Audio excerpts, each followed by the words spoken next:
continue with our class Kosher Kitchen. And we start with the stories that about Chofetz Chaim said by his son. And next story is refined pan. In authoring Mishnah Brura, my father was extremely careful not to offend the honor of the scholars whose opinion he quotes. Okay, this is true even where he contends with the opinion of later commentaries. In many instances, he refrained from inserting his refutation of the commentators' pilpul. What is pilpul? Intervening of various sources and to adduce a given point, only when absolutely necessary.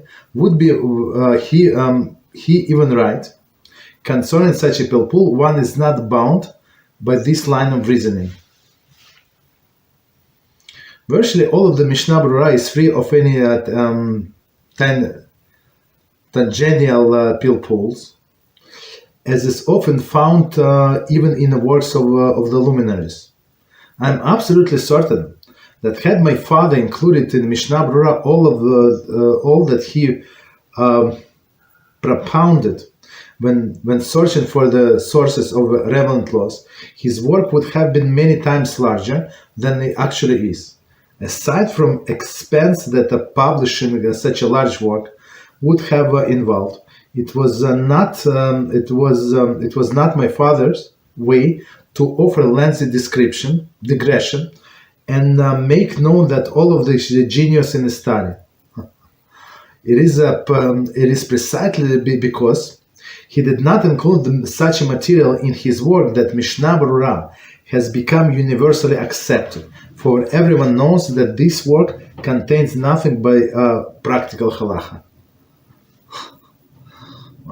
Let's try to explain, because I'm laughing because actually in one of our classes, my old-time Chavrusa, so he likes these things. All of these people, they go back and forth, all of their opinions, and then he would derive what opinion that he wants.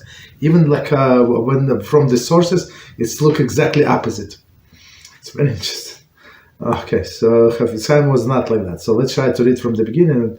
It's very, very deep thing. He was a genius, right? And he hid this genius, right? His talents. He's being genius in his simplicity.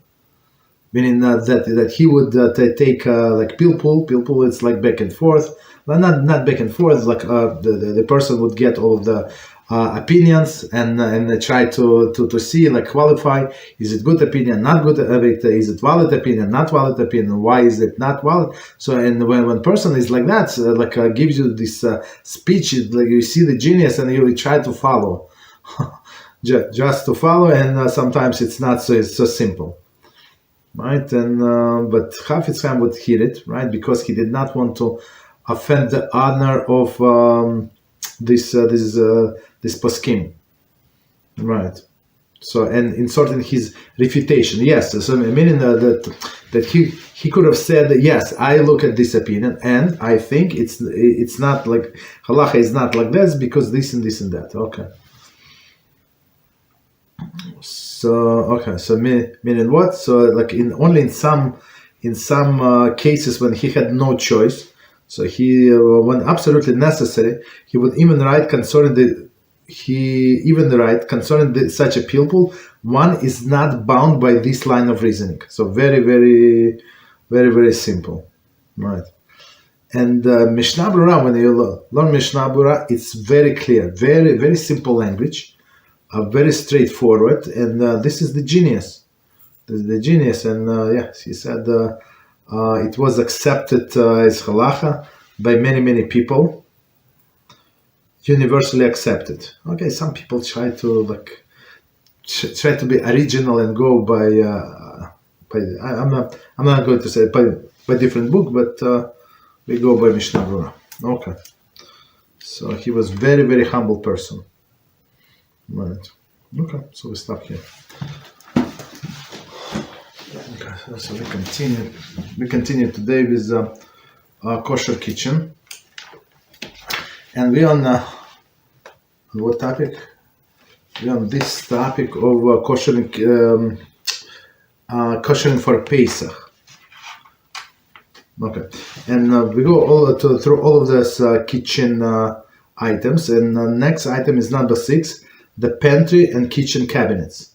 The cabinets in which one store chametz food and dishes should be thoroughly cleaned if they to be used during Pesach.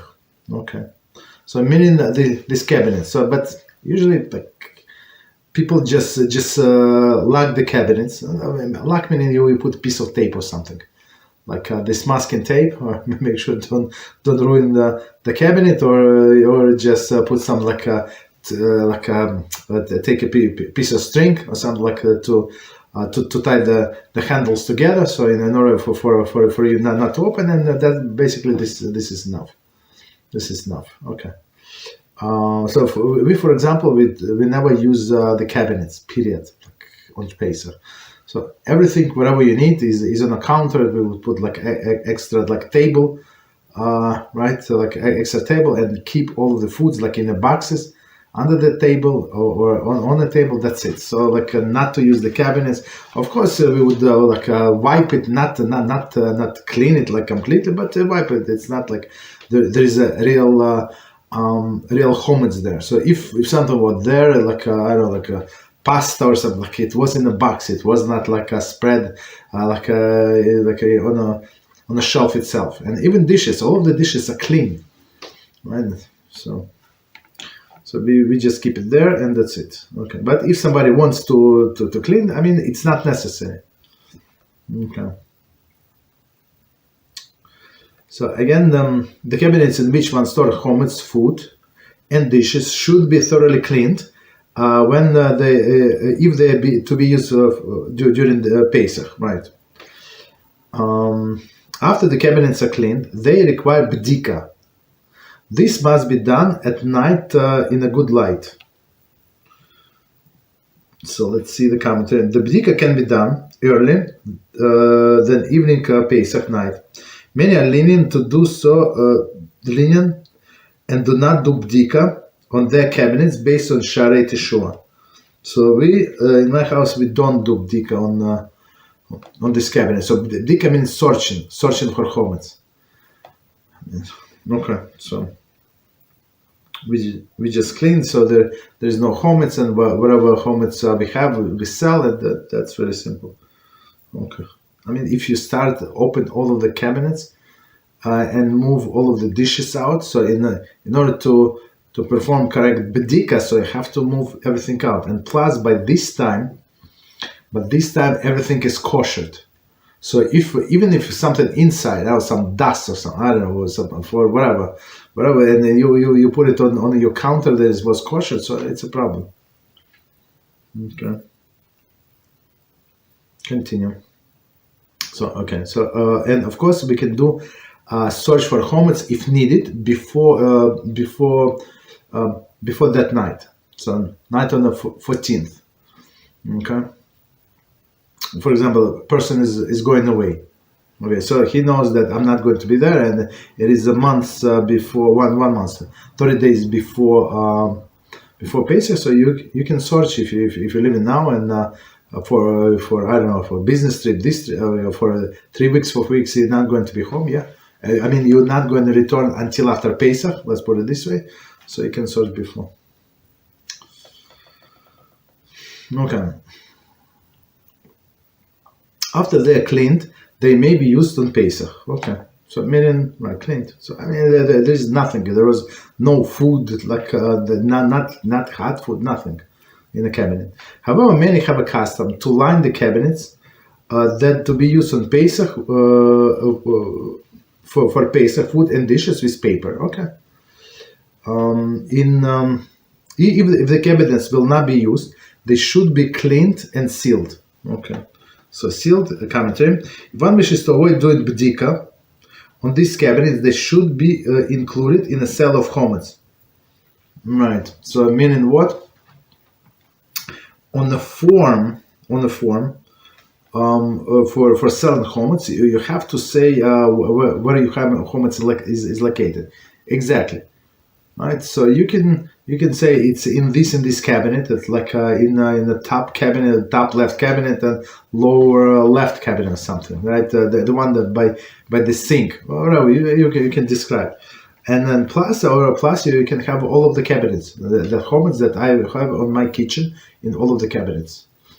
Okay, so meaning that I'm not going to use any. So technically, this person whom we sell chametz should have access to all of the cabinets. Okay. Okay, clean. Let's see. Okay, so that's it. So I mean, that's cabinets is very simple. You just clean them, right? Wipe whatever we need to do, and that's it. You want to use them, use them. You don't want to use them, so that's also fine. That's also fine, right? So you continue. Number 7, refrigerator and freezer. The refrigerator seal should be cleaned thoroughly. All the shelves and bins that are removable should be removed and washed. Some have a custom of lining the shelves with foil. However, since it's not halachically necessary and might inhibit the air circulation, many do not require the refrigerator shelves to be covered. Well, glass shelf may be covered with plastic covers that are available in many Passover stores. All of this is not halachically required. So let's try to understand. So there are two types of shelves. So one is like wire shelves. It's in olden style, so meaning that the air, this refrigerator is designed so that the air would be flowing from top to bottom, I think, or from bottom to top. I think it's from top to bottom, from where the freezer is, and they would go down. Right, so and then when they design, so they have this design, so it should go through the shelves as well. So it's proper. I mean, the cold air would go, but it's not a good idea to line them. I mean, some people do, but not a good idea, right? And glass shelves you can line because for sure it was not designed for air to go through, right? But technically, I mean, don't drive yourself crazy. Just wash remove all of these bins, of course, all of the shelves. Wash them with water, with some detergent, and it should be good. Okay, so microwave oven. So as we said, it's very big. It's very questionable if you can kosher it. It is here we go. It is questionable whether microwave oven can be kosher for Pesach. I mean, in general, we said when we were learning before that, in general, you cannot kosher. I mean, it's questionable. It should be cleaned and sealed for duration of Pesach. Okay, so we never kosher it, just sealed. Okay, so I mean, of course, it's microwave is very convenient, but we can do 8 days without microwave, and plus, it's not 8 days, right? If you think about it. It's only a few days because on Yom Tov anyway you cannot use microwave first 2 days, last 2 days, and let's say the Shabbos is in the middle. So out of 8 days you have 5 days off, right? Or if it's one of the Shabbos, let's say possible.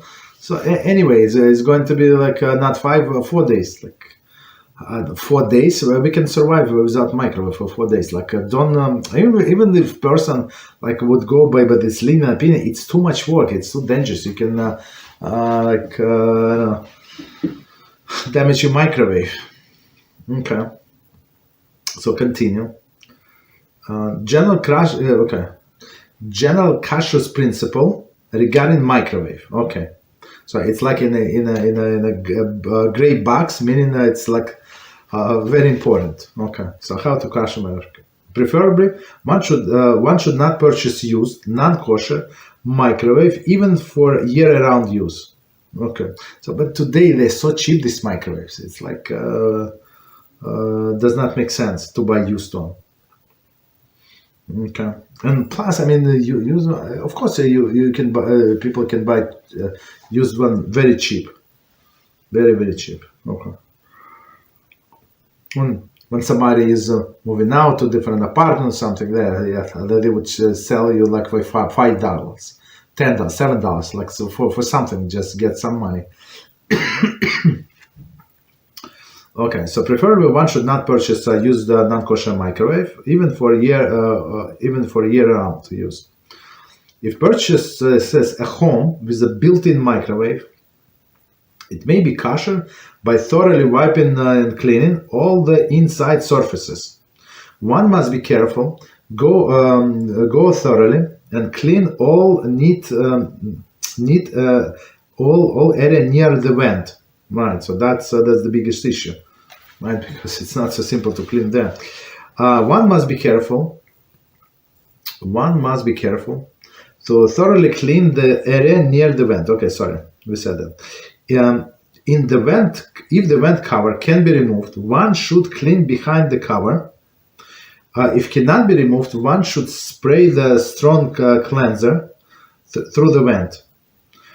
After the cleaning, one should boil bowl of water in a microwave oven until the oven fills with steam, and a glass turntable should be replaced. The glass should be replaced.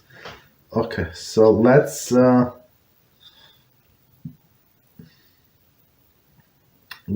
try to understand. So let's do this part again. So this preparation. So first we clean nicely, if needed. So he's talking a built-in microwave. So somebody buys a house, and there is a built-in like a huge microwave, like super duper, like very expensive, like it's built in, like hanging under the cabinet. I don't know, this stuff like or built in the cabinet, like so to remove it, I'm not sure. Maybe you have to remove cabinets, like it's all big deal. So, and it's right, and plus costs a lot of money, a lot. So in this case, yeah, if needed, you can rely on this lenient opinion. Usually, the way I understand the all of the vents that I saw, there's screws, like 4 screws or something. So I mean, that's not a big deal. Just unscrew, like wipe and then spray inside, if you want to. I mean, we've never done it, but technically, it should not be a problem. Okay, so I mean, if you cannot remove the vent, so just clean and spray through it. If it cannot be removed, one should spray strong cleanser through the vent. Okay, through the vent. After cleaning, one should boil the water in a microwave oven until the oven fills with steam. So I'm not sure how long is it, but I guess whatever time it takes. But here's the thing: the glass turntable should be replaced. Okay. So somehow he does not say that we can kosher this glass turntable. So this glass turntable, so just so you know, if you try to buy this separate like a parts, it's going to cost like 25%. Like it's a ridiculous prices, like 25% of the whole microwave for this piece of glass. Okay, so. But he said just replace it. Okay. If microwave was inadvertently used for the meat or dairy foods, for the meat and dairy foods, or foods of the questionable kashrut, after 24 hours, it should be kashrut as above. One should also cover the turntable with hot water. Also cover the turntable with hot water and turn on the oven to boil the water. Okay, we're going to see. It is questionable whether the combination microwave convection oil may be kosher, since the heat of the convection feature may not reach the required temperature for libum kal. One should consult one's Rav. Okay. So let's do from the beginning, and we're going to understand. Try to understand. Bezras Hashem. So I mean, we started with Kosher for Pesach, but Kosher for Pesach is exactly the same. Kosher? No, it's not. I mean, I don't know. It's not true. It's not true. It's not exactly the same. But for example, for a refrigerator, is exactly the same. For microwave, yes, it's exactly the same. It's cabinets, right? So I mean, if a person moved to not kosher apartment or kosher stove, is exactly the same. These grates, oven grates, also the same, right? So now person used by mistake the dairy and the meat, right? The dairy maybe one after another. So wait 24 hours, right? As we always say. Just one second. Questionable kashrut, or questionable kashrut. Okay, 24 hours. So one should also cover the turntable with hot water. I'm not sure what does it mean to cover the turntable with hot water. I mean, it's above the door, so if you pour the water, it's going to flow out. I'm not sure. Maybe commented. Turntable usually has a rim that holds some water. Oh, right. Wow. Some water. If not, it should one should pour boiling water over the turntable. So I mean that's more reasonable. So technically, I mean that's what I said in the end of that paragraph. Does not make sense to get a new new turntable, like new glass for a turntable, because it is fine, and it is and you can kosher it. Okay, so he said even just to pour the hot water, boiling water. Okay, so that's I'm not sure why in that in a sentence before he said, in a paragraph before he said to replace it. Okay, so. Or he said, right, to put some water, and it is true. I'm not sure like how high this board is, and in my mind it's only a few drops. I'm not sure how it's going to help if you want to put the full bowl in that with water, right? How these drops are going to help on the turntable. I guess maybe it's better to pour hot water on it, and that's it. Okay. Right, so and then one should cover the turntable with hot water and turn the oven to boil the water. So no, he's talking about without bowl, right? Without bowl of water. So he wants to boil all of this water on a turntable. Okay, and commentaries say this replicates the manner in which the turntable may absorb some non-kosher taste. Okay. Meaning through the liquid, it may take several minutes for the water to boil. Even if the water does not boil, it probably reaches the temperature at least high that at the time of the non-kosher use, right, and therefore is considered kosher. So I mean, nobody even you warm up the food, right, in your microwave like a soup or something, right? So still, when you never warm up so high that it's going to boil, you warm up until a much lower temperature. So that's what he's saying here. So even if you warm up and it's not that hot, that's fine. That is fine. Okay. If it's not going to boil. Okay, no problem. It is questionable whether the combination of microwave and convection oven may be koshered, since the heat of convection feature may not reach the required temperature for libum kal. Right. One should consult Rav. So convection oil, the way I understand it, it has this fan. So for the heat to circulate. That's the way I understand it works. Okay, so this fancy schmancy, it's harder to kosher, and even not according to all of the opinions. Okay. Continue. One who is traveling and must use a microwave in a hotel should kasher the microwave oven as above by placing a styrofoam paper plate over the turntable. Right. It is advisable that the food be covered. One second. One who is traveling and must use the microwave in a hotel room should kasher the microwave oven as above and place the styrofoam or paper plate over the turntable. It is so meaning to kasher with water, and please and plus don't put anything on the turntable. Put their plate, so the food, or not even the food, your container where you warm up the food would not touch the bottom of the turntable. It is advisable that the foods be covered and placed into the 2 plastic bags. Okay. 2 plastic bags.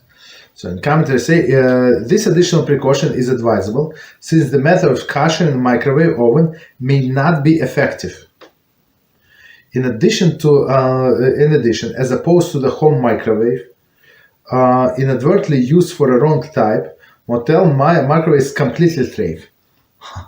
So in our house, maybe we use, maybe right, or he says questionable kasher, so maybe there is no problem to begin with. Right? So we just kasher just in case, right? By there, like a commercial microwave in an oven or in a hotel, for sure it's problematic. So okay, so but just so we know, many people would not kasher the microwave; they just rely on the second approach, use the double bag. But plastic bag, also plastic bags should not be like a thin one or something. I would say maybe use at least one paper bag. Okay. Just a second. This is 2 plastic bags. Since the bags may burst during the cooking, right? As I said, I mean, as cooking, and the bag should not be sealed. Rather, they should be open to the opposite direction. So one inside of the other. One is open this side, and another open that side. Okay. The inner bag should open, for example.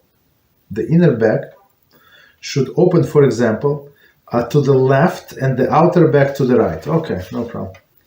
But if you use the cover, so a cover is already one container, one seal, and you can use like a container with a cover and then a bag. It is questionable if there is any practical method by which one may use the microwave in the office shared by non-Jews. The oven is usually not clean and almost certainly a binah. Okay. One should consult one's Rav as to whether any methods of combination of the methods noted above may be used. So, I mean, if in the case of great meat, so we would say, yeah, if you use double cover, no problem. Right. I mean, okay. So I'll find some other solution if it's possible. In the office, even this microwave, like cheaper one, smaller one, right? They would not allow you. They would not allow you to have. Like I remember in my office, some ladies like bought like a heater, like a personal heater, and then it was like a fire inspection. And this fireman guy found this heater. He saw the heater, like it was a big deal. They like it was a big deal. I'm not sure if they got a fine. Company got fined because of this heater or something. I'm not sure. But for they told us no personal heater, nothing. So and like some people would like to put microwave like personal, like even in their cube, but they would not allow it. Okay. Even on like underneath, like on the floor. Okay. So continue. Okay, so finish with that. So technically, if you're going to stay in this hotel room for some time, so you pour water on a turntable. It's like you have to clean, of course. Right on the turntable, try to evaporate it, and then they still use double bags. Okay, continue. Highchair. A baby's highchair should be thoroughly cleaned. The tray should be covered with contact paper. The tray should not be washed in a Pesach sink. Right, so commentary. Children usually tear off foil covering. If not all parts of the tray can be covered, it is advisable to pour boiling water over the tray before covering it. One should not rely on pouring boiling water alone, since it is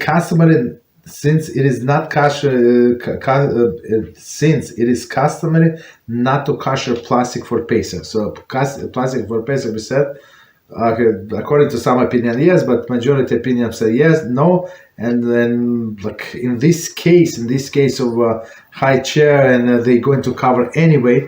So, they say we can use the heat, hot water. Even though, like, if you think about it, nothing was that hot. Nobody gives a baby hot food, right? If anything, my mother would check if it's even like a little warmer that they usually would not give the baby.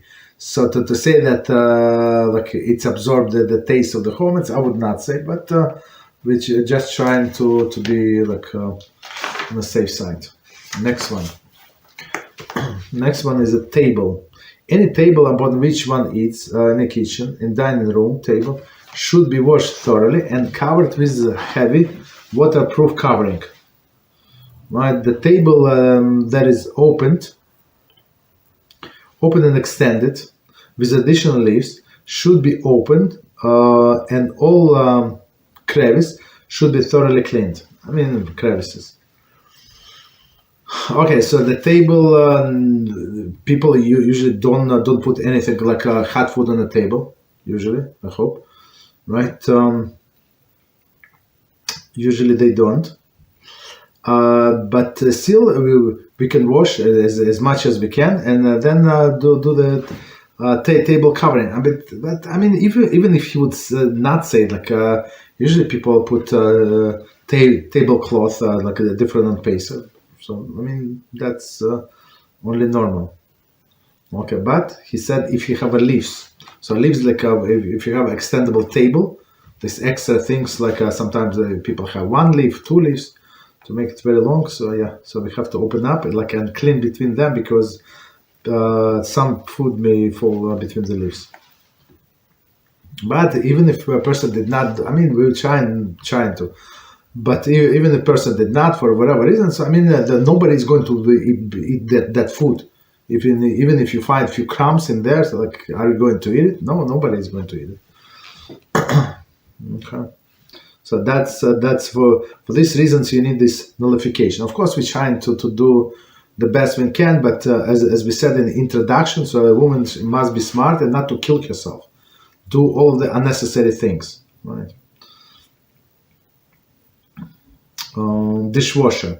The issue involved the kosher of dishwasher, noted in chapter 9. Dishwasher usually has emal walls that cannot be koshered.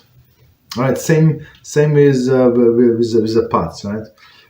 Even a stainless steel dishwasher has many crevices and hollow areas that are inaccessible and cannot be cleaned properly. With regard to Pesach, since even the stainless dishwasher has many plastic parts, it should not be koshered. Right. All right. So dishwasher, bottom line, don't kosher. I mean, if people do not want to clean the dishes for whatever reason, so they can do the disposable. That's it. It's there's no problem if the whole family is coming over.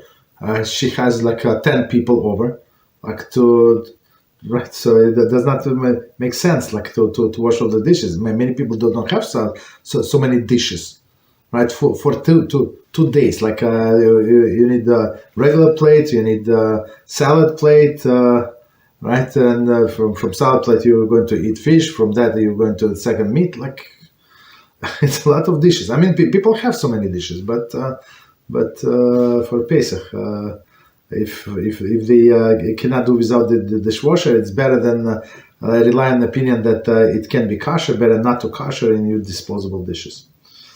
Okay. Next one, number 12. Items not kosher for Pesach. Items are not kosher for Pesach should be put away in a place inaccessible for Pesach. So, I mean, we live in small apartments, so what do? You just seal it, put it in a cardboard box, right? That's we advise a lot of people. Put it in a cardboard box and seal it with the tape, that's it. So, right, so a minute and write on then chometz, the word chometz, and you everybody would remember not to open until after Pesach. Dish. Put away it in accessible place on Pesach. They should be locked, and the key should be hidden. Right? I mean, it's from Shulchan Aruch, Orach Chaim 451. A china closet with silver kiddush cups and trays should also be locked or taped shut. So you see why I say tape, because people get used to use them. So that's of course a problem. So it's like mechanically, like how many times I'm like every time by mistake, like automatically, like in the morning you want coffee and like you want a spoon and you would pull the drawer. Like automatically, like unfortunately, like not unfortunately, I never took anything from there. So sometimes we sealed it, sometimes we don't seal it, but happened every Pesach, at least with me. So I like mechanically I opened the door. Okay, then I closed, but just so you know. So I guess. So we advise some persons. So we say seal it, but my wife said no. You're going to ruin the finish of the cabinet. Okay, so she said was very against it. So I said, okay, can you tie the handles together with one another? So meaning when you pull, and it's like you would remember not to do. Also did not work. So I said you can take like a paper, like sheet of paper or cardboard or something, like a cut size of the drawer, like write the word Pesach and put it there. So if you open the drawer, so you see the sign Pesach. Okay, so I think that's what he did. I think. Okay. So there are always solutions. So don't fight with your wife. She said she's afraid of the finish. Okay, of the cabinet. Okay, there is no. It's not a good reason to fight. Okay. So next section, C, kosher and various items. Below the list of various kitchen utensils and discussion of whether and how they may be koshered. Okay, okay. So now we're going into smaller items. So before we went to all of the major ones, right? And all the list 12 major ones, but now we're going to smaller ones. One should note that many punctuous individuals do not use any year-round utensils for Pesach unless it is kosher. In addition, the list refers to the basic Halachah. It is not meant to set a standard or encourage anyone to do less than their family tradition or a personal custom. I love this introduction. So let's read it one more time. We're going to explain. So now we're going to the list, like a long list of separate items. So he said, one should know that many punctuous individuals do not use any year-round utensil for Pesach, unless it is kosher. So I think, I don't know anybody. So I don't know anybody who would kosher utensil for Pesach. Unless it's a pot and it was not used for a long time, and why should we buy something for Pesach or right or something? I don't know. So like something big. Otherwise, like just buy new stuff and that's it. And don't throw the packaging, right? I mean, what? So you can you use the same packaging and store it. Okay. So when you put box on top of the box, it should take less space, I guess. Right. Okay. So, but if somebody would use it, so you can kosher whatever is kosher. In addition, the list refers to the basic halacha, meaning if somebody has no choice. It is not meant to set a standard or to encourage anyone to do less than their family tradition or personal custom. Right? Not the traditional personal custom. Okay, meaning if your custom is go stringent, so don't go by this halachas. Okay. So point number one, Kashering is Hagalah. Meaning Hagalah, we said hot water. Right? Many utensils listed below require Hagalah, Kashering in boiling water. Not I said hot boiling water. The process of Hagalah was described in detail, chapter 14. We'll present a short summary. Okay, so Hagalah, just reminders. We get a bigger pot. For a bigger pot, you can use the existing pot. You just need to kosher the pot itself, and then you kosher all of the utensils. Okay, so point number two, how Hagalah is done. Okay, so the utensil is first cleaned of any foreign matter.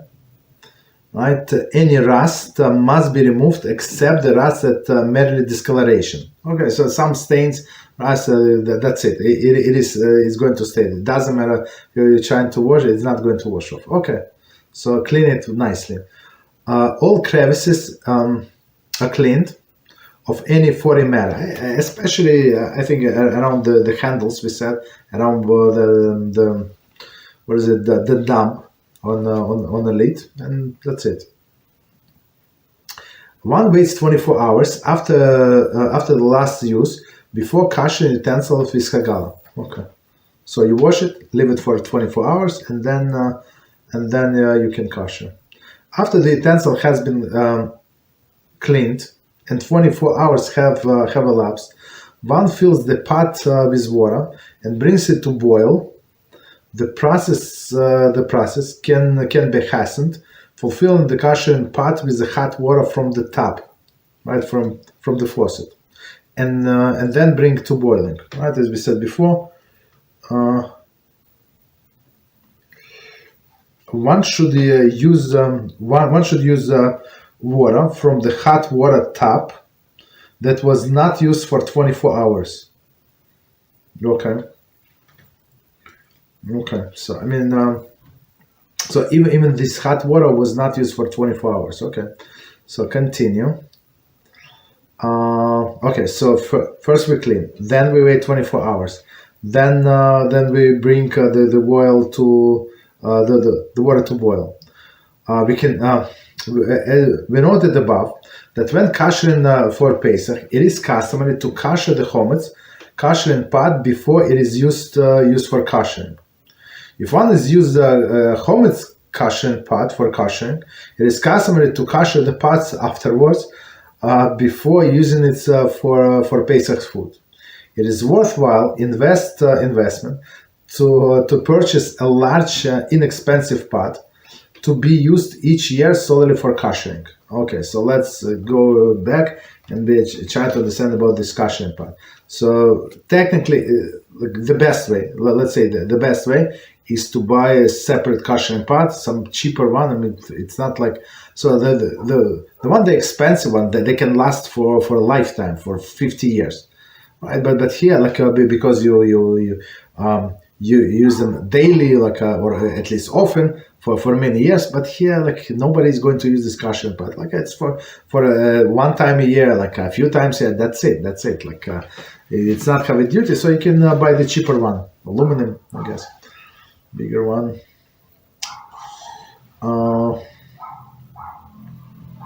Right, and now we need to kosher this pot. So this pot, preferably if it's brand new, separate pot for koshering is the best. Okay, but still, there are three other options, right?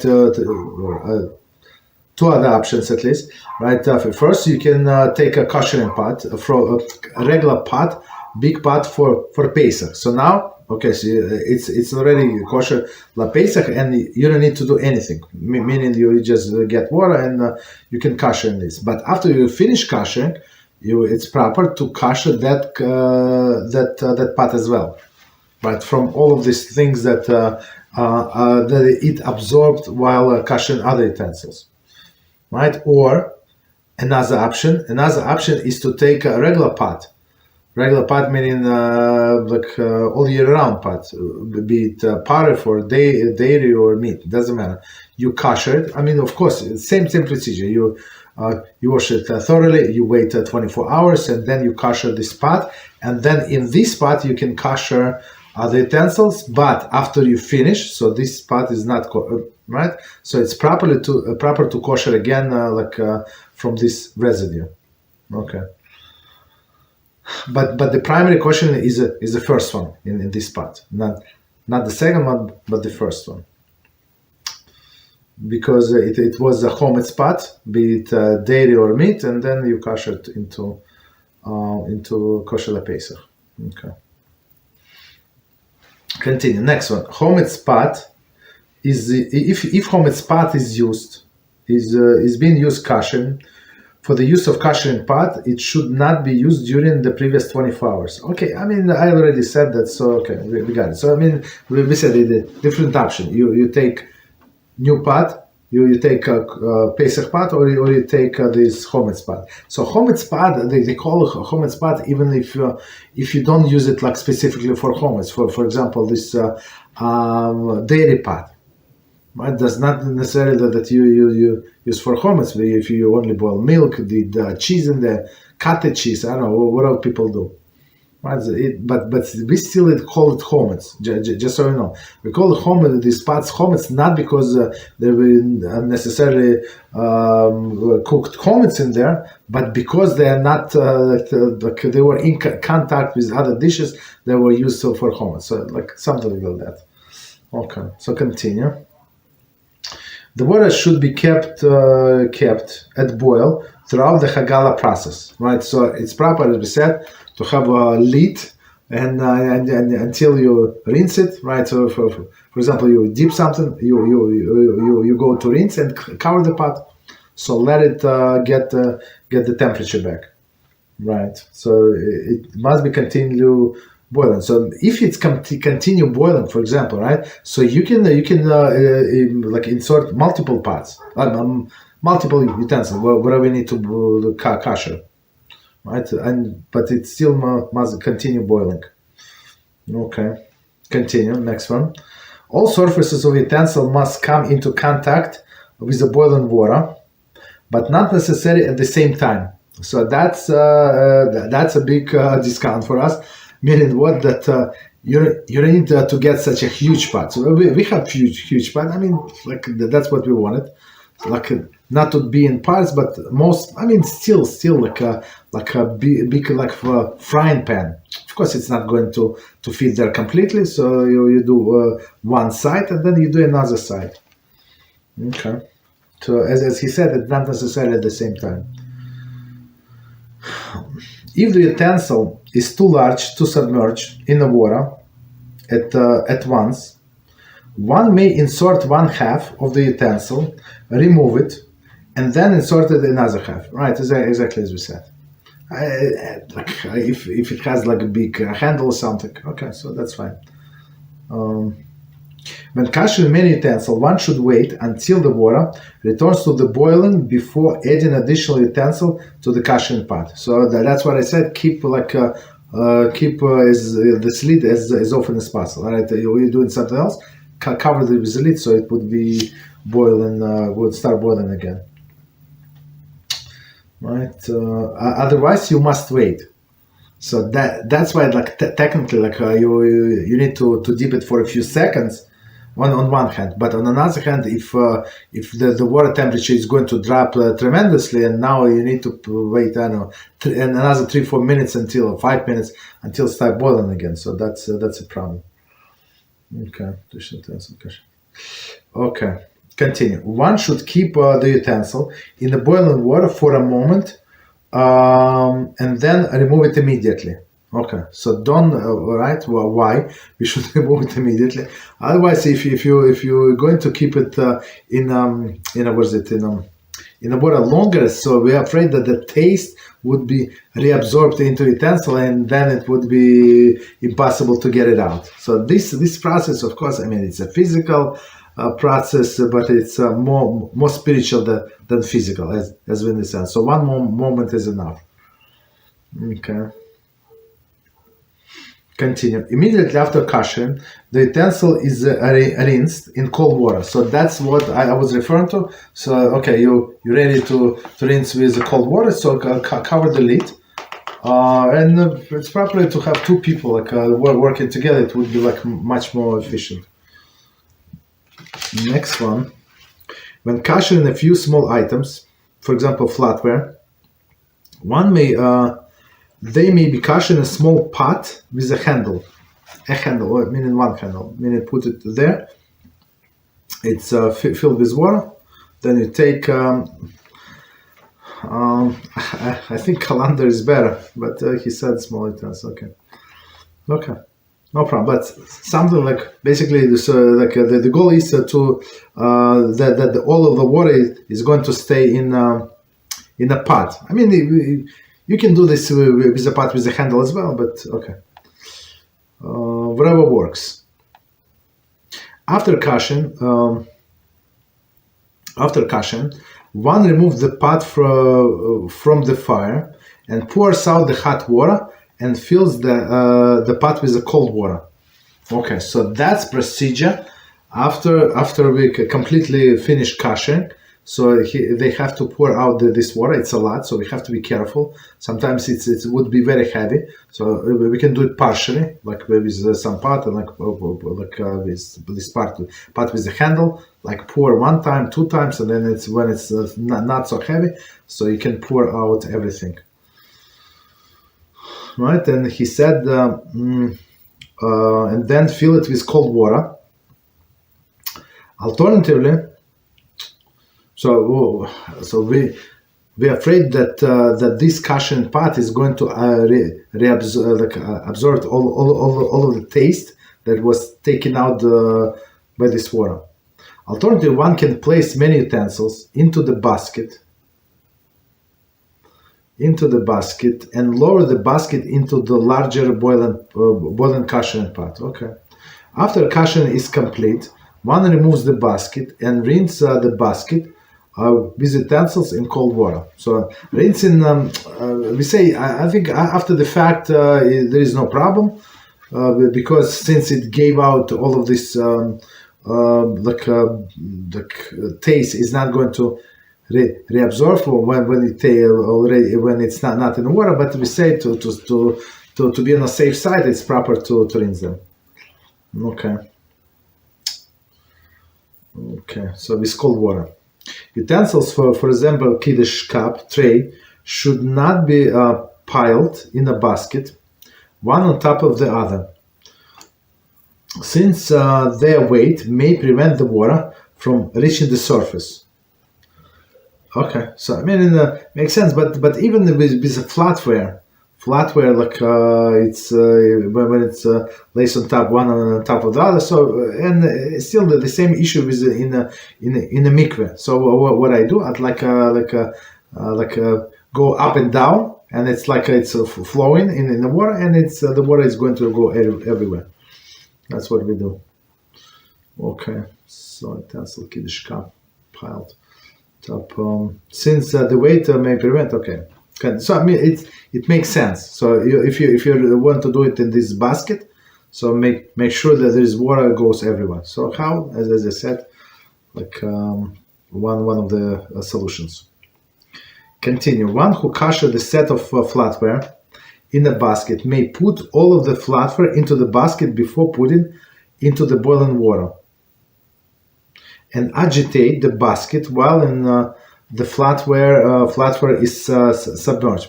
I'm not sure what does mean the whole set. Like if it's the whole set, maybe if it's set for 12 people, it's going to be a lot. But I guess and the plus very heavy. I think so. Like so spread it in batches, and they say agitate. So agitate up and down. You can agitate side to side. I mean, depends on the basket and depends on the pot. So meaning, but the point is that the water goes everywhere, and we want to shift this flatware, okay, from original position and let the water come in. Okay. I'm sorry. Next one. A pot handle must also be koshered, either by immersing the entire pot with a handle into boiling water, or by immersing pot and then the handle. So if you have these pots with one handle, or frying pans, so as we're in this one, it's not frying pans. We don't do this way. But let's say the frying pans that a person would use like with a lot of oil, right, or with water or something, right? Okay. So in this case, you can do the handle separately. Even nobody eats from this handle, but still we do kosher. Okay. Even even the plastic handle must be koshered, right? One must thoroughly clean the crevices between the utensils and the handle. So that's the most part where when you have a little dirt, right, between the handle and utensil. If the utensils is easily detachable, it is preferable to remove the handle. And clear on the crevices and grooves. Okay, so if it's detachable, I mean, I think most of them today is not detachable, right? Does not make sense. So if it's detachable, meaning it's a bolts and nuts, meaning it's only a matter of time when it's at screw, right? Okay. Next point: large pot cover may be immersed part by part, right? Provided that each part of the cover, even the center, is ultimately immersed in the boiling water. So if you have like a large pot cover, so we have to be careful. So you have the pot, your kosher pot, large enough, so at least it would go at least you do half of this pot cover. Otherwise, it's a problem. So you're never going to reach middle, right? You can turn three or four times, but still, it's not going to help. That's a problem. Okay. Next one, large pot cover. Okay, sorry. Next one, a large pot may also be koshered by filling the pot to the brim with water and bring the water to boil. A hot stone or a brick is then put into the pot while the water is boiling to cause the boiling water to flow over and kosher the pot, kosher the top rim. Right. So our goal is to kosher the top rim, right? Because for sure, it was in contact with non-kosher or even with kosher but homemade food. So you need to kosher this brim. So and there's no other way because it's bended, bended outside, right? So that's why you need this stone. So you put the water up to the brim, so it's as full as it can be. You drop the stone, it overflows. Okay.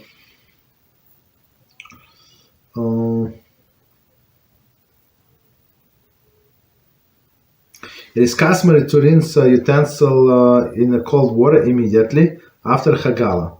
Okay. If the utensil was not rinsed afterwards, the Hagalah is nevertheless valid. Right, as we said. I mean, but the custom is always do it. So don't leave it for later because, as we said, our sages were afraid that the taste would reinsert back into this reabsorbed into utensil. That's the issue. Next point: a collection of assorted non-binyoma spoons non-binyoma spoon, a collection of non-binyoma spoons, knives and forks, some meat and some dairy, and some part of maybe kosher together. I'm not sure what happened. What did Mike? What did we say? Oh, okay, it's a reminder. Okay, sorry. Okay, so all right. So meaning if you want to kosher, if they're not binyama, meaning if this like utensil were not used for 24 hours, doesn't matter if it's dairy or it's meat, you can kosher them together, right? So because anyway you're going to kosher one after then another. What is the difference? Okay, so that's a very good point.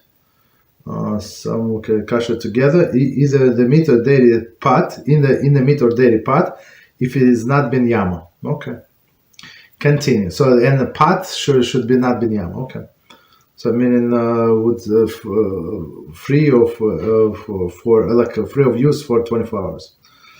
Although one may not kosher utensil to change them from meat to dairy use or otherwise or the reverse. When kosher utensil for Pesach, it may be changed from one use to another, since that was the primary purpose of the koshering. Okay, so as we said in the beginning, like I don't know when, early in the beginning, that Ashkenazi custom don't do it. Sephardic custom said, I think they allow to kosher from meat to dairy, from dairy to meat. Why? We said it's only a matter of time when a person is going to forget, get confused, and use it in the wrong way. Right? Okay, no problem. So we can stop here. Let's do a 5 minutes break, and then we continue with different topics. 5 minutes. Second. So today we continue with our class laws of Yichud, Halachos Yichud, and we're in chapter 3, subsection C, section C, subsection C, and subsection C 14. So we go all of this over the Balach Bir situations. So next scenario 14, Balach Bir, if the husband is disabled, hospitalized, or in confinement. A woman whose husband is disabled, for example, bedridden or immobile, is not protected under the principle of Balach Bir unless he is with her. Okay, so meaning if he's in the same city, so I mean, as been said, does not help. So he's he's disabled, immobile, right? He's not going to come on his own. Similarly, if your husband is confined elsewhere in a city, like in a prison or something, and unable to return at the time of the Yichud, it is not, she's not exempt from Balach Bir. Okay. So, I mean, there is no way, because of his condition, he cannot come back, so there is no leniency applying. Yichud is therefore forbidden, even when he's in the same city. Okay. And they give examples. Husband is confined as inpatient at local hospital. Inpatient, confined is what? Even if cognitive. Husband is confined as inpatient in local hospital. So meaning that there may be like a small surgery or something. I don't know, what does it mean? Inpatient. Okay. So he's not going to come back. Next one, husband is confined in a local nursing home. Okay. So most likely he's not coming. Husband is incarcerated. Okay, so that's what I meant. Confined in a local prison. He's not coming back. Husband is army conscript, confined in a service in a local army base. I'm not sure why would they say so. I mean, you never know when these people can come home. The soldier, I don't know. Next one, husband lacks cognition due to dementia, stroke, or brain damage. Rahman al-Islam. So I mean that he's confined. Okay. Any of the circumstances that prevent the husband from returning home during the Yichud can render his halachic status equivalent that out of the city. So I mean, right? So they being very nice. So meaning it's out of the city. Okay. It can be argued that this general ruling is in accordance with both view discussed earlier. Right? There is even according to the second view, baloch bir applies even when there is no fear of discovery. Okay. Some maintains that that the circumstances of the husband forced confinement to serve lack of cognition are unique, totally and nullifying balach bir exception. Okay, I mean, right. So if he cannot understand, he does not understand what's going on. Right. So there is no exception. Okay, so I think we can stop here. We got to next point. Next point much longer, much. Okay, no problem. So let's see. Questions.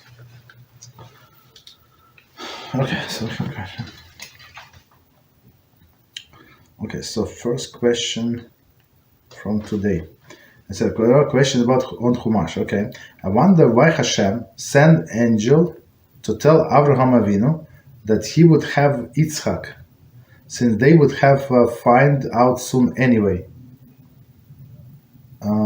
Okay, good question. What does it teach us in practice? Should we share a good news right away? Right. When in practice, would there be a concern for Ain Hara? That's a very good question. So again, from the beginning, I wonder why HaShem sent the angels, I mean the three of them, to tell Avraham Avinu that he would have Yitzchak, since they would find soon anyway. I mean, HaShem has we have this expression. I think Rashi brings it. So if you give a child a piece of bread, make sure that you tell his mother.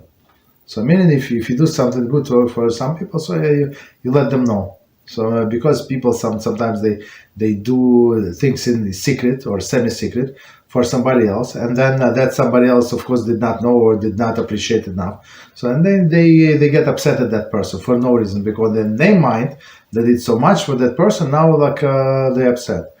So I mean, lehavdil, of course. I mean, it's between the people, of course. But HaShem wanted to give Avraham a good news, right? Good news, and the first opportunity to give him a good news was to make him happy. How to make him happy?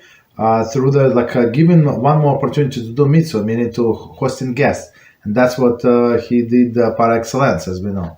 Right, even he was wounded, suffering on it, from the circumcision, and still he went and tend to this guest, right? And Hashem said, "Oh, you know what? So you did the mitzvah, and you're going to get rewarded for your mitzvah, right?" So it's always proper to be a bearer of good news, and it's not proper to be a bearer of bad news. And sometimes people excited, not excited, they want to be first to break out bad news to a person, and it's not good. And we have many examples in the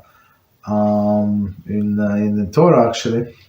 One famous example when it was a story of Avshalom, right? When he went against David, his father, and it was a battle between the forces. Eov was David's general, so he said, "David, you stay out of this, because they trying to kill you. Us, they do not care, but they're going to hunt you specifically, and then everything is gone. So let us fight. You're a great warrior, but stay out of it. We don't need you, basically, right?" So I mean, he was a great person, and David said, "Do whatever you can. Don't kill Avshalom." And he made everybody swear not to kill Avshalom. And guess what? Eov, when he was like drowned, like in the middle of the battle, and it was like on the side of the battle. So he actually saw that Avshalom had a very long hair, like a hippish, right? So he was very beautiful, beautiful meaning handsome, very handsome appearance. So right, women like him very much. And guess what? He was passing under the tree, and he got entangled his hair in the tree, and the horse or a donkey or a mule was continue walking. So meaning he hanged by his hair from the tree, and he could not be because of the pressure, right? So he could not free himself. And Eov came, and guess what? He thought exactly 3.5 seconds, because sometimes people tell you what to do, but you know better what would be better, right? And he just killed this guy and tell other soldiers to kill him, finish killing him. I don't remember exactly if they kill it or not, but he said they pretend that he was killed in the battle, not here. We don't know by whom, this and that. So basically, they send somebody who is going to deliver a message. No, nobody wants to deliver a message, of course. Who wants to be a bearer of bad news if David said not to kill him and said your son is dead? Guess what? And there are two people, and one of them, like a smarter one. So I mean, I don't remember, they drew lots. I don't remember how it was, but he said, okay, I have no choice, I have to go, and he went to a roundabout way, like as further as possible to be late. And one guy, not the brightest person, he said, "Oh, David must know, right? I must. It's a mitzvah to let David know that the war is over. Basically, why? Because Avshalom is dead, and he was running like this guy goes like this. This guy cut in the middle. He came first to David to deliver the message. David got upset, and guess what happened? He killed him for what? For nothing, for delivering bad messages. So I mean." That's the thing about deliver bad messages, and we have many stories in the Talmud that say, as one sage say, so how is my mother? So I mean, he was in Israel, and his friend came from Babylonia, so they were from the same city. Maybe he knows about the family. He said, no, how's my father? How's my father back home? And he said, the friend said, your mother is doing well. So meaning, in order not to say bad things, but he can derive that father is dead, right? But the good news, yeah, it's very good to bring a good news to a person, right? Especially the salvation that he was waiting for so many years, right? So and HaShem wanted to make it public, in a sense, so other people would hear, not only like private communication from Avraham from HaShem to Avraham, but from these people to Avraham, right? So and that's what we learn. Good news is and if you give somebody good news, they would like you, right? Very good. Okay, next question. Shalom, Rabbi. I heard one shouldn't do business with goyim around the time of their idol worship days, right? How does this apply to someone who employed in a customer-facing role, as he/she might be inadvertently helping them celebrate their shtoyos? Customer-facing role. I'm not sure what customer-facing role is, but okay. So let's if you clarify, please. I heard one more time from the beginning. I heard that we should not. It says it's actually what it does say is the Talmud Avodah Zarah, like in not in the beginning, I don't know, page 5, 6, I don't know, something like that. It's a whole discussion. So I would say just try to understand. It's 3 days before their holidays, 3 days after the holidays, and they say what holidays and. It's Sartanelli, I think, or one of them. So it's right. So it's actually around this time of the year, like when the shortest day and some number of days from the fall. Okay, well, whatever is it, right? So for sure on this December 25th, right, should not do business, but business is meaning buy and sell, right? Because why? It says in Gemara says that they would praise their idols, or you should not sell the animal, especially on that day. Why? Because they're going to bring this animal to their idol, right? So they're going to use the food. You sell them kosher wine, but we sell them vegetables, and they take these vegetables and go and serve the idols, right? But of course, if it's going to create animosity, this you Jews, and especially on all the days, so there was some leniencies regarding this. But today, for example, if somebody sells on the internet, they did not know that's idol worshiper, not idol worshiper. Right. So go back to this question. Right. So that's the background of this question. Yes. So it is correct. So how this applies to someone who employed customer-facing role? Like would a delivery retail worker, salesman have to take work off so that he's not in a way bring them gift? No. It's only a business owner, right? That get profited. This guy who is the driver, who is the salesperson, he's not delivering getting anything from that. Understand? He sells. He in the store selling shoes. Of course, maybe they're going to buy these the shoes for their holiday parties. I'm like, let them buy, right? I'm just working here. It's not like I greatly benefit because he bought. No, I'm getting my hourly salary, whatever salary it is, and that's it. So if they're going to buy 17 pairs, all right, in 1 hour, or they buy one pair of sandals, baby sandals, I'm going to get exactly the same salary. So this person is not benefited directly from this avodah zarah, right? So as a worker, we can work there in these kind of businesses, right? So I mean, for us, be careful, and for me, it was always challenge. Not a challenge, but I was a little nervous about this this time of the year, because they start wishing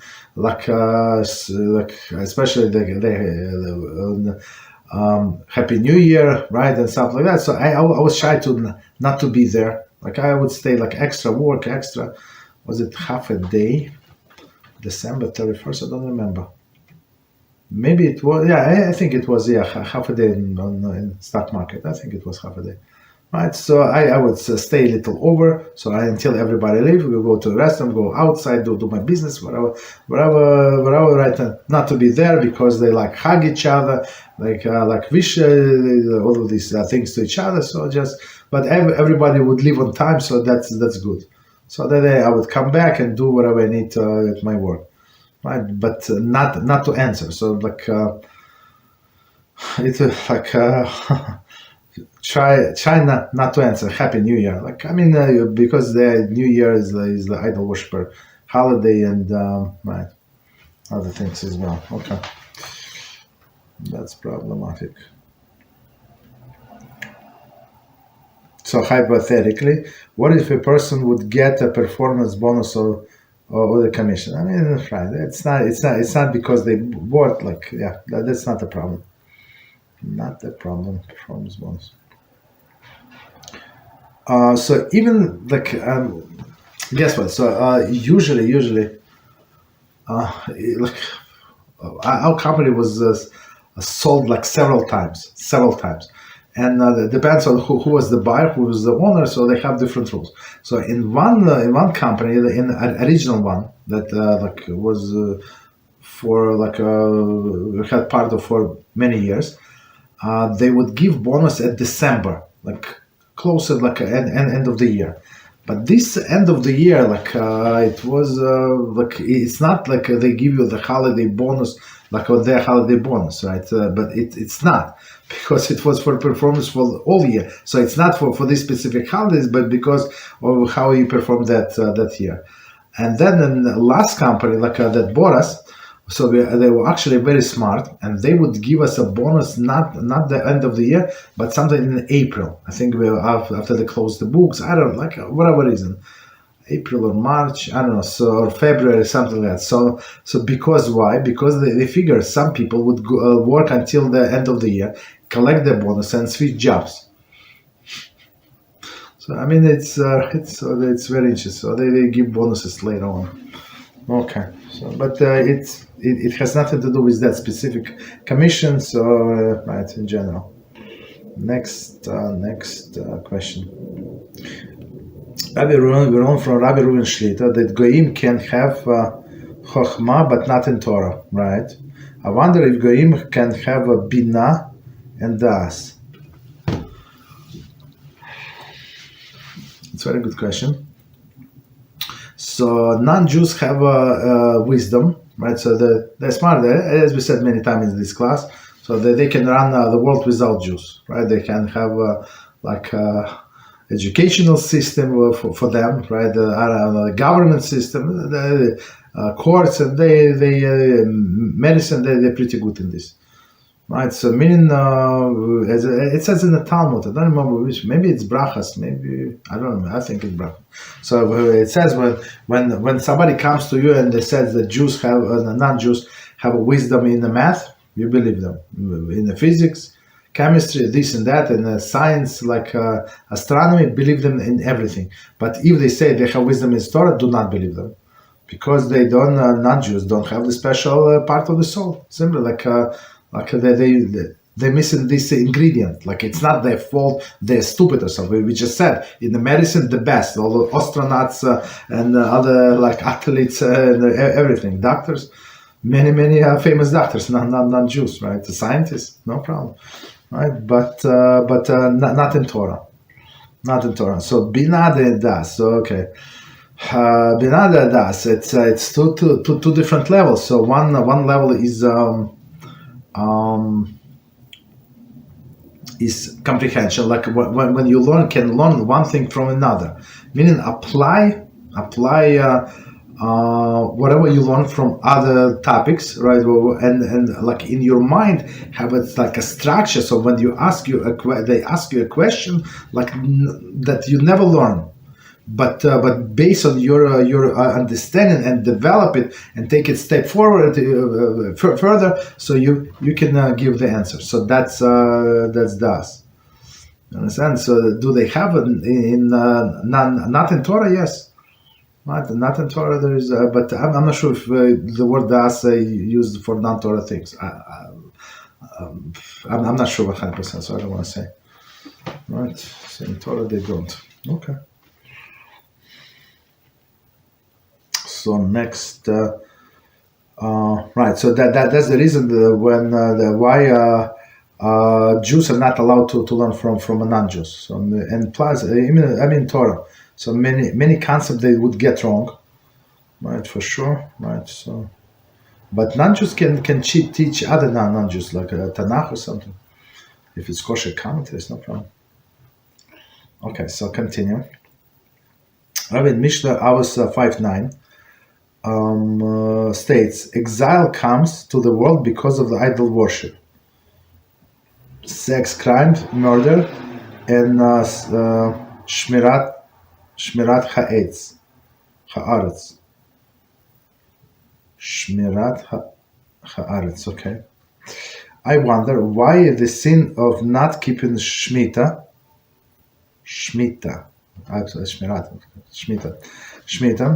is compared here to the three sins that we must die and not commit. Okay, so let's try to understand the question. So this Mishnah Perkova says, so exile, meaning they will lose all land, comes because of idol worship, sex, crimes, right? So meaning immorality and murder, and shmittah haaretz. So I apologize, I misread the first word. So shmittah haaretz meaning to keep in the words of shmittah, 7th year. So HaShem said on 7th year you should not sow, you cannot work the land, leave it alone. So the land is mine, and leave it to everybody. Of course, not for non-Jews, for all of the Jews, and all of the animals of the land. Right, so they can come, and it basically says that you must break your fence so everybody can come from all four directions and take whatever they want. Right. So, but it's also said if it's a tree, for example. No, it says in Truma. So if it's a tree, so and these poor people, if you are afraid that they're going to break the tree, you allow them to say, look, poor people, just stay there. I'm going to get whatever I needed. Sorry about that. So yeah, so whatever you need, and you can go on your way, right? So HaShem said, "It's my land. I do whatever I want." And on this year, the 7th year, also for forgiveness of the debts, right? Right, and other thing as well. So he said, "In my land." So when people ignore Hashem's demand that we release the ownership of the land, we insist our land. He said, "Guess what? Go out. I told you it's my land. You think it's yours? Okay, let's see. Like you get." Going out, right? And that's the reason why this exile into Babylonia was 70 years to compensate for all of the shmittahs, the years that we did not keep, unfortunately. So I mean, if you calculate, it's very, very sad, but that we did not calculate any of these shmittah years, right? So meaning people do not trust in HaShem, and HaShem said when he's talking about shmittah, it's mine. They said, no, HaShem, it's yours until it was yours until it became mine. So that's HaShem what does not like. Okay. So next one, Rav in Lashon Hara, is it Lashon Hara to speak about kosher restaurant that publicly is showing sideshow of a modest women for advertisement, right next to digital menu, which everyone has to look at? Is there something to be concerned about and anything one could do? Right, we had this situation in another place. Okay, so again, is it Lashon Hara to speak about kosher restaurant that publicly is showing slideshow of modest women for advertising? I'm not sure. Maybe it's possible that they do not know what this advertisement is about. It's also possible, right? So we have to alert the owner of the restaurant and let him know, or the manager, whoever is it. So yeah, maybe one time, 2 times, that it is very inappropriate, and see how they react. So the guy might say, "Yeah, I never knew." So maybe it's some like IT guy. Like connects remotely, and they just paid them for the services, and that's it. And he created the footage, and these people, the owner, has no idea because he's in the office. It's also possible. Next, digital menu. Everyone looks like okay. So first, try to talk to them. Maybe they did not know. So next question: if someone gets into traffic accident with another Jew, is it reporting to call insurance and tell them details of the accident, including the other person, which is in turn is going to be raised the insurance and her parents jail or fine if the DUI, so driving under influence, I guess. So right, that's it's not a simple question. So again, if someone gets into a traffic accident with another Jew, is it reporting? So I mean, is it considered to be reporting him to authority? 100% actually. To call insurance, to tell them details of the accident, including the other person, which is in turn going to raise insurance, or perhaps jail or fines if they were drunk. I mean, but when you call insurance, I'm not sure how do you know, like Like if you say he was drunk, like go prove that he was drunk. So police comes and they test him. Yeah, they can say like he was drunk. But another driver cannot say like they were drunk. Maybe that's how the person is walking. Like maybe that's how the way he's talking. Like how do you know he's drunk? Unless you test it, right? So it's proper to talk to him, right, and see how the person wants to handle the situation. So some people have high insurance, right? Car insurance rate so high. They have a lot of points, so they would prefer to pay you in cash, right? And not even to pay you, but so they say, you know what, I'm going to fix your car. So go, let's go together. You get estimate, I get estimate, in your guy, with my guy, and see whoever gives you a better price. So we're going to fix that. How about that? And I'm going to pay everything. So if they offer this, you're absolutely obligated to accept it, and that's how it works actually. So it's not going around the insurance company. Insurance company prefer you not to bother them ever. You understand? They just like to collect money. Right. So sometimes every year or so, our insurance company they go crazy, and last time they raised my premium 3 times. I said, for what? What changed so much? 3 times? Did they have an accident? We don't drive much, right? Right?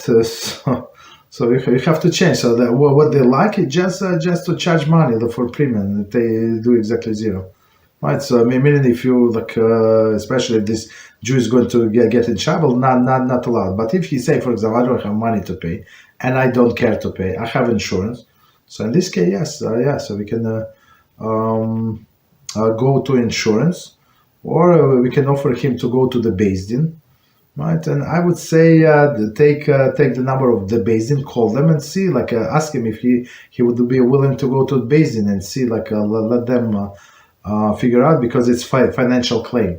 And if the guy said I'm not going to go there, so you can call the Beis Din and then see what to do. Right. So get the guy's insurance, all of the information. Say let me consult with the rabbi. So ask this Beis Din what to do basically. If he's agreed to pay to go there, you must go there. Right. So next question. I wonder when the concept of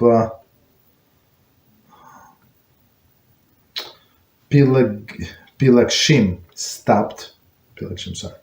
Also, when becoming married in other ways for Jews stopped. From my understanding, there were 3 ways to become married, but today only 1. Right. Okay. So again, this question. Wonder when the concept of pilagshim stopped. So pelagish means the wife without ksuba. Basically, the wife without ksuba is like a concubine, meaning that she's a wife, but the guy can send her out anytime, wherever he does not like her, and he does not have to pay her ksuba. So it's not a good thing to be pelagish, but some women had no choice for whatever reason, so they say, okay, let me try. Okay. When did it stop? I'm not sure. Pelagish, I'm not sure. Second question, a little simpler. So it used to be like acquisition of the woman with three ways, meaning with money, with a contract, so ksuba, written contract, and with relations. So basically, it was possible. So if they agreed to live together, they met, they went into his house, they lived together, and they got married. So now they're husband and wife. Or, for example, he gave her money, and she agreed to accept money and becomes his wife. Or they sign a contract, and that's it. So they become husband and wife. But after we receive the Torah, so everything changes, and our sages say now you need all 3 of them. Right? But for non-Jews, is one is enough. right? So there is no such like a marriage institution, if you think about it, for non-Jews. So basically, if they agreed to stay together for indefinite period of time, then they move in. So that's the meaning that they got married. Okay. Continue. Okay, so it's a continuation of this question about Chumash. Thank you, Rav. I wonder it should share a good. Oh, sorry, apologies. So the thing is, should we share a good news? So we heard the good news. Should we deliver good news to the person? Okay. I wonder if we should share good news about ourselves instead of salvation of the others. Should we be concerned with Ayin Hara? 100%. Yes. So, and that's why I say to everybody, right? Try not to, try not to share unless you know that the person would be very, very happy for you. Right, right, but otherwise, people are very. It's not like they don't wish good to you, but they say, yeah, salvation came. Like, how he's better than I? Look, how, like, if you think when people would create this Ayin Hara, from nothing. Why? Because we decided to share good news.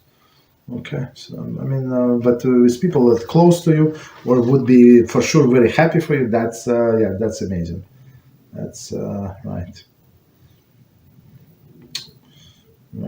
Okay, so continue. But just because they're closer, still you have to think like and try to contemplate like and see like if they actually would be happy. Because sometimes there is no problem if that person in a difficult situation. You're in difficult situation, so yeah, you can sympathize each other and you will be close friends. But once you see situation improve and they're not, so maybe this friendship go to the garbage. So I mean, we heard these stories before. Be careful. Okay, so next question, question about beauty. Kolarov mentioned that Avshalom had a long hair and was trapped in a tree for the hair. Similarly, Yosef got himself into trouble with his beauty. Okay. Yosef. I mean, it's not with his beauty. I mean, it says that he was like a youth and like a look in the mirror, but to say that it was exactly that the reason why he got into trouble, I don't know. Okay, so continue. Number one, two questions. I wonder if the beauty is a blessing for a man. Beauty is not for a blessing for a man. It's not. I mean, because many women can get attracted, give him compliments, and a person would not learn Torah. He would preoccupied. He would ask before for dates. Actually, how do we know? The story from a Talmud is about. I think it was the son of Rabbi Elazar, ben Rabbi Shimon, if I remember correctly. Actually, I don't know. Maybe son or his grandson. So Rabbi Shimon Bar Yochai, his son Rabbi Elazar, and son of this Rabbi Elazar or his grandson, I think. So so the Talmud says he was not like his grandfather or great grandfather. Let's say he was the son of Rabbi Elazar. Let's say, right? So he was not, and he was a very handsome guy, and he was very popular with. All of these zonos, right? Like not good women, and they pay him for services. They charge for services from other men, but he was so good in whatever he was doing, so they had they had to charge. They had to pay him for his services. You understand why? Because he was good looking and all other things. Right, so is it good? No, it's not good when person is normal appearance, like nothing special. So women like just leave him alone. Right, so it's a hara, leave him alone. Right. So continue. Number two, since Avshalom was keeping long hair, long hair seems to be overly caring about physical appearance. I wonder if one should hide their physical beauty intentionally to avoid tests of eyes. Okay, so again this question. Since Avshalom was keeping his hair long, so a man should not keep his hair long. Not, and some married men and into their hair so much, like to them to get a haircut, it's like almost mission impossible. I remember this guy came to our house. He was from other part of the country, and he was in the process of doing tshuva. We tried to send it to Israel to Yeshiva to learn. And I knew that he had long hair, but he did not want to show him in my house with the long hair. So he would wear this winter hat, right? What is it? Like a ski hat? Well, whatever they call it, right? I mean the thin one. But to have in the summer, like few times he had to change his hair. Like hair was very long. I mean, I saw his pictures recently. I delete him, but I think he blocked me. Right, so yes, very long hair. So people when they into this hair, they have to take care of the hair, I don't know, do all of these kind of things. So they are for sure they're not tzaddikim. Let's put it this way. Avshalom keeping long hair to orally caring about physical appearance. Okay, wonder if should hide the physical beauty. It's the hair should be a man should have a short hair period. Right, so it's not physical. I wonder if one should hide the physical beauty intentionally to avoid tests of eyes. How can you hide? Like if a person is handsome looking, so maybe I don't know, just try not to to make the accent on this his beauty. That's it. So just ignore it. Many people today I was walking. I'm not sure what kind of person.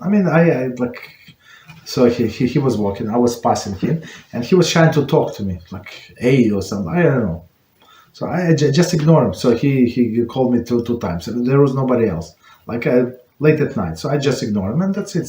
He just left me alone. I don't know, right? Maybe it was Arab, maybe other guys. That's it. So that's what we do with other people. But if you stopped and a woman asks you, can you please tell me how can I get to this store? Of course, if you know that you say go left, go right, and that's it. But then she said, I'm very interested in your religion. Please tell me more about it. So, okay. So you say, okay, I can send you. Give me your email address. I'm going to send you the information. You understand? So that's what it is. Okay. So, but hide. Okay, if a person can hide, or don't be in the places. So, in these places of temptation. Okay. So you would need not to hide anything. Okay.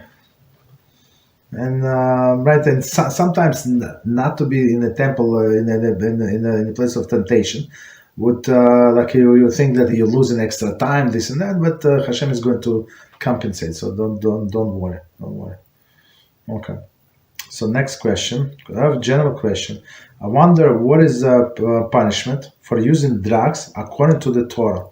Does it different amount drugs? How about the selling drugs? It is comparable to murder, right? So okay, a few questions. So again, first question. I wonder what is the punishment for using drugs according to Torah? Is it like a straight punishment for using drugs according to the Torah? All of this punishment is calculation by HaShem. But what we know, so of course we don't know how extensive the punishment is, but just to have some glimpse of this problem. So when a person uses drugs, so they alter the state of mind. So for sure they cannot serve HaShem, for sure not at this point, right? And they miss on learning Torah, miss on performance of the mitzvahs. So meaning the most likely this using of the drugs is going to lead them to a different direction, right? And he one whereas like falls by for another, and he would sin because he does not know what to do, and he does not care because he does not learn Torah, and one sin bring another sin. So basically, like he would become a big sinner and have maybe eternal Gehinnom. Why? Because he used these drugs. Was he punished for these drugs? No, there is no punishment for the drugs, but it was punishment for all of these other things that brought him to that state. But he started from drugs, yes. Right, so just a simple disaster. And usually, like I'm not telling you, like I'm walking to shul at 5:30. I mean, 5:40 I leave my house. Plus minus, I'm walking there. And sometimes you pass people and they're already like smoking 5:40 in the morning. They smoking drugs, so like a marijuana, right? So how like can you imagine how miserable these people are? That I'm sure that they're going to work. I guess they want to work. They go out of the apartment. Maybe they live with their parents. I don't know. Like I don't know what's the story. But how like miserable these people are that instead of they're drinking coffee or something, eat I don't know like a Danish or something like something nice to have a good breakfast or like I don't know omelet or so. They at 5:40 they smoking drugs. And the women also. I mean, I have to pass by a bus station.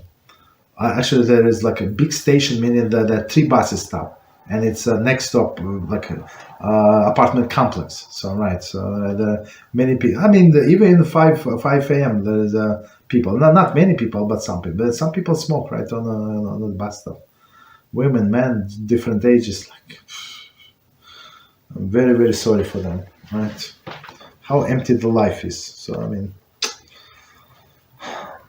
how about selling drugs? So selling drugs is it's disaster. It's like they for sure they. I mean, it's not going to be considered like direct murder. So of course, okay, but even just think about it. Even if a person is not going to be judged as a murderer, but he's going to judge for all of the consequences that brought the cell brought. Meaning this guy dropped from school. He dropped from yeshiva. Let's say even not Jew. Forget about it. Okay, let's say that. So he dropped from school. He could not get a job. This and that. And he starts stealing and killing and raping and this and that. All of the things. Why? Because he started with the selling of the drugs. Would he do it anyway? Was it my fault that I sold him? No, it's not exactly your fault. He would buy from somebody else, but it was you who sold him. So if it was somebody else who sold him, we would not talk to you because you're a big tzaddik. The punishment would be on that person. But because you sold it, so now it's your, you have to answer. Understand? So maybe if you think like how many bad stuff resulted from these sell drugs, maybe it would be better to be a murderer. It's at least would be easier, like a straightforward murderer, to do teshuva, right? At least you can do teshuva, but all of the consequences, like a snowball consequences from these sell drugs, right? It's impossible to do teshuva. Okay, so next question. Correct question about modesty and walking in ways of goyim. Oh. What was the question that asked me just recently? Okay, maybe I'll remember about walking in the ways of goyim. Okay, maybe I'll remember. I wonder if we're allowed to see how some celebrity dress, if we consider them to have good taste, and we only learn their modest outfit without any specific goyish features. Okay, for example, their outfit with a long dress and sweaters or a long coat would be considered walking in the ways of goyim. Okay, so let's do from the beginning and try to understand. Question about modesty, walking in the ways of goyim. So we have before we continue. So we must be modest. The men and women must be modest, and we are not allowed to walk in the ways of goyim. So how say you say? Well, what does it mean? So unfortunately, as you all know, many people, many Jews, Even many that consider them religious, they stumble as we speak right now, and very, very fortunately. So they have, maybe finished by now, this Thanksgiving dinner. It's a big problem. It's a far in the world, the ways of gain. Many people so excited, and today I saw the family came to one guy even from Israel. They came I don't know, and some people are going to be out, and Rabbi begged and Gabbai begged everybody to come if you're going to be stay home for Mincha. I'm saying so, right? So bring your guests, this and that. So many people were out. People came. We have Mincha. People from different shuls came because they did not have Mincha for sure. Dead places, right? At least we had a Mincha. I don't know. I think good turnout. I think. Right. But many people did not come. Right. The meaning was they went to celebrate these Kosher holidays. Right. Just because they were born in this country does not mean they have to observe the holiday. But my pride is always Thanksgiving. I passed by girls' yeshiva, right, working. At this time they already finished classes, so they started busing them out. So yeah, all the girls Jewish yeshiva working full speed. Right, they do not care. Baruch HaShem. And boys yeshiva too. Boys yeshiva. I passed by two yeshivas. Okay.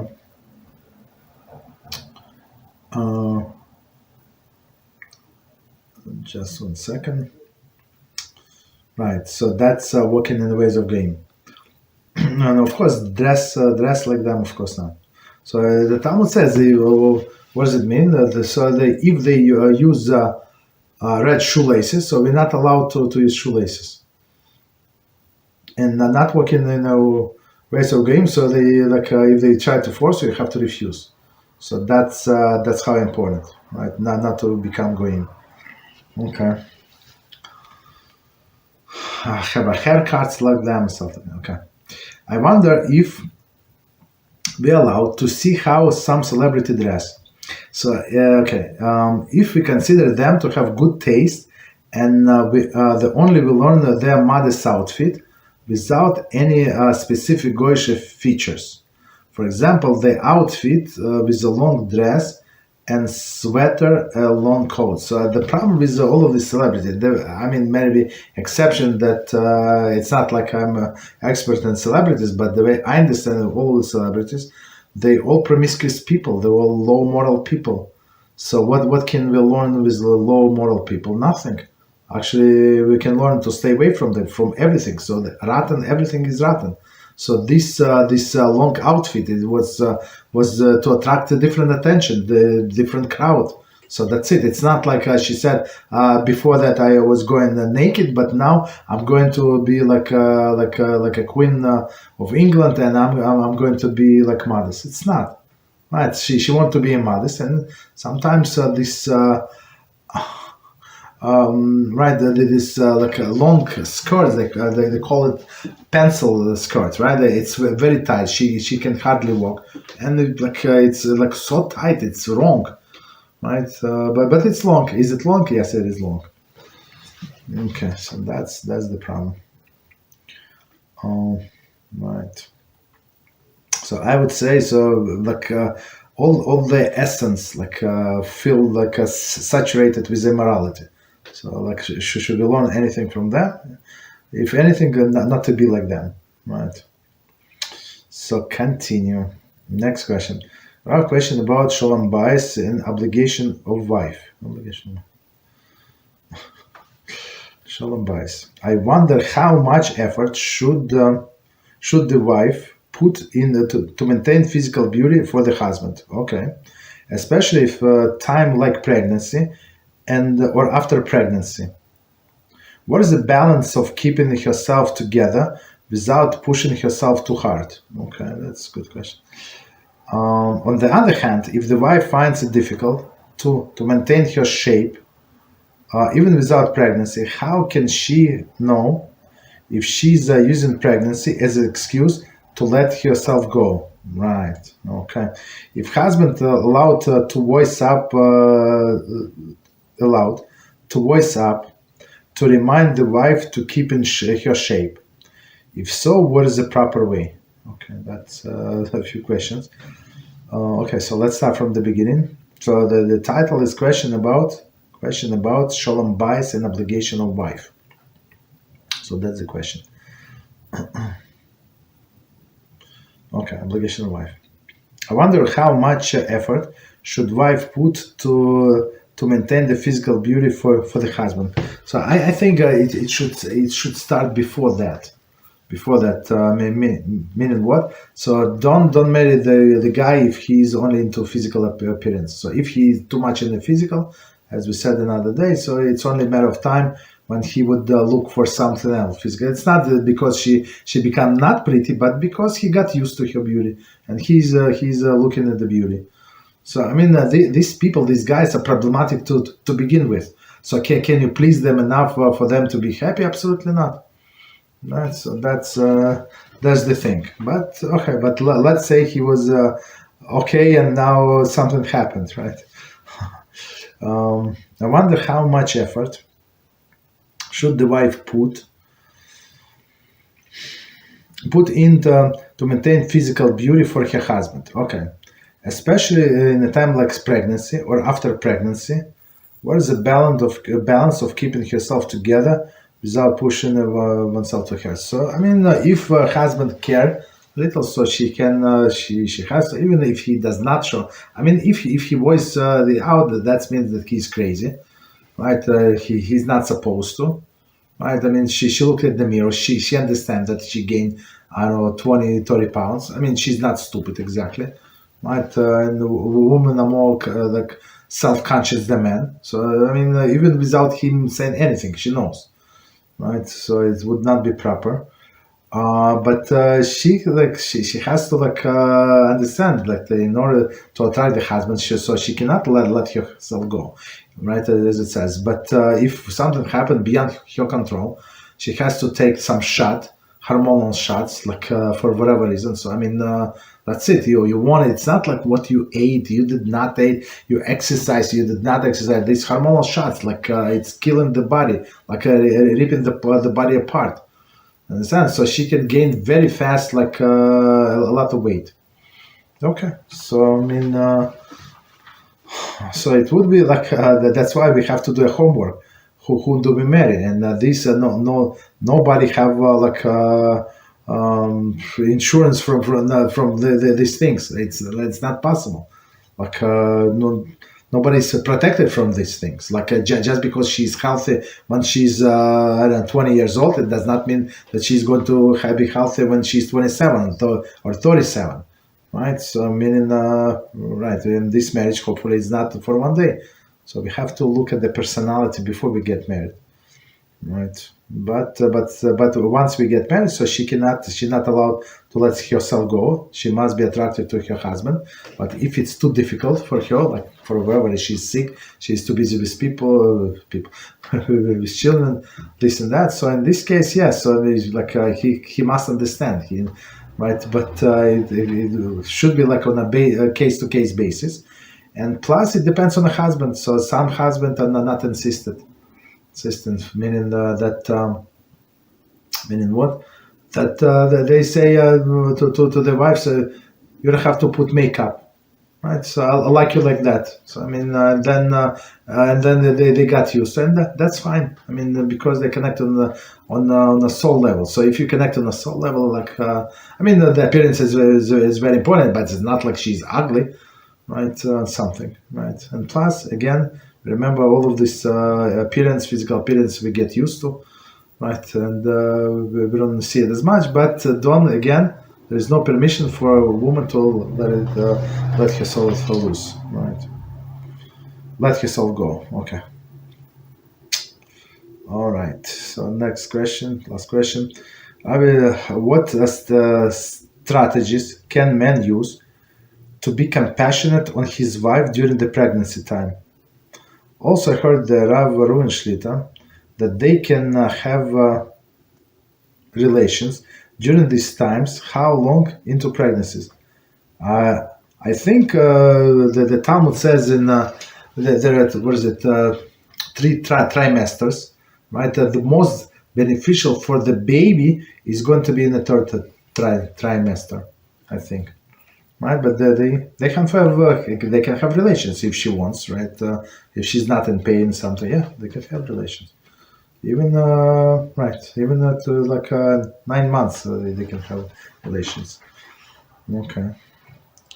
But the beginning strategy to have compassion. So meaning try to right. So try to do something to just imagine how much she suffers, because when there is a baby, the whole body inside changes, to create a room, just think about yourself, you have a body, everything, there is no space, and now put something inside of you, just think about how much she suffers and extra weight. Right, a baby, and plus the waters, other things, right? Right, it's very, very heavy, very, very, very hard, right? So we have to, train ourselves to be very, very tolerant.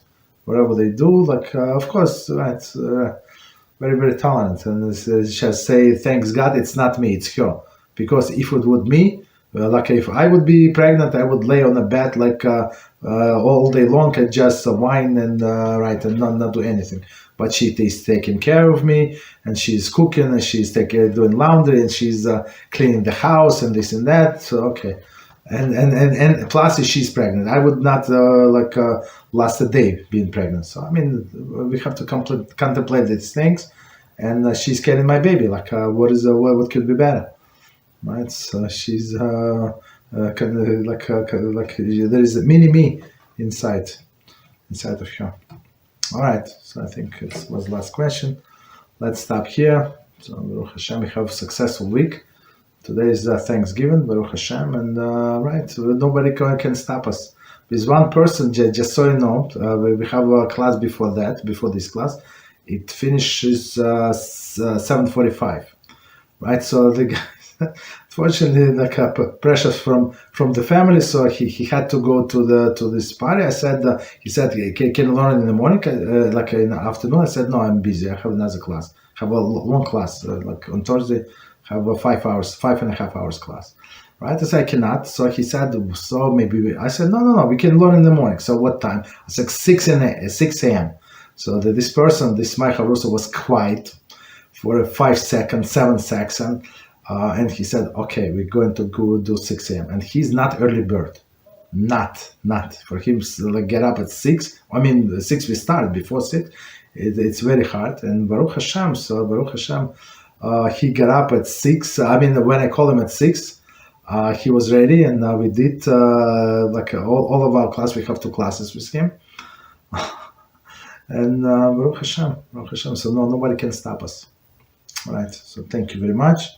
Wish everybody a good show. So I told him I'm very proud. So when somebody do something for me to get to be ready at 6, it's very hard, but it's not end of the world. But for that person, I knew that mission impossible, and he did it. So we have to praise this person, especially. He's not a kid. He's not a woman. He has a kid. He has a wife. He had a mother-in-law. Everybody in his house, basically. But you have to praise them. Right? Because for them it's for me, I don't know, to learn 3 days straight or something. All right, so thank you very much. Wish everybody good Shabbos, and until Monday, Bezras Hashem, same time. Thank you and good night.